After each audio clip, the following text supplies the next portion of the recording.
என்னோட பார்வையில சுதந்திரம் அப்படின்னா என்னோட வேலைகளை எந்த ஒரு தடையும் இல்லாமல் எனக்கு என்ன பிடிக்குதோ தாராளமா எந்த நேரத்துல வேணாலும் என்ன வேணாலும் செய்யலாம் அப்படிங்கிறது தான் நான் சுதந்திரமா நினைக்கிறேன். சுதந்திரம் அப்படின்றது நம்ம கிட்டதான் இருக்கு. நம்ம எந்த லிமிட் வரைக்கும் போறோம் அப்படின்றதுதான். சோ நம்ம அதை எப்படி பயன்படுத்துறோம் அப்படின்றதுதான் முக்கியமான விஷயம்.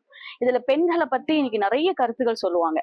சோ பாசிட்டிவ் நெகட்டிவ் இது எல்லாமே சொல்லுவாங்க. பட் வாட் இஸ் நம்மளோட லிமிட் அந்த லிமிட்குள்ள நம்ம எப்பவுமே இருக்கும்போது ஒரு நல்ல ஒரு பாரம்பரியமாகட்டும் இல்ல தொழில் ரீதியாகட்டும் எது வேணாலும் பண்ணலாம். பெண்கள் இது பண்ணக்கூடாது பண்ணணும் அப்படின்றது கிடையாது. பட் அந்த சுதந்திரத்தை எந்த மாதிரி நம்ம பயன்படுத்தி நம்மளுக்கு பயனுள்ளதா ஆக்கிக்கிறோம், நம்மளுக்கும் இந்த நாட்டுக்கும் பயனுள்ளதா ஆக்கிக்கிறோம் தான் முக்கியமான விஷயமா பார்க்கலாம். இப்ப பொதுவானா நிறைய சொல்லலாம். பட் பெண்களுக்கு அப்படின்னா முக்கியமாக இந்த உடைகள்ல நிறைய பேர் சொல்லுவாங்க இந்த உடை போட்டனால இந்த மாதிரி பிரச்சனைகள், பெண்கள் ராத்திரியில இருக்கிற நிறைய நேரம் வெளியில இருந்தா அப்படின்ற மாதிரி எல்லாம் நிறைய விஷயங்கள் யோசிக்கிறாங்க.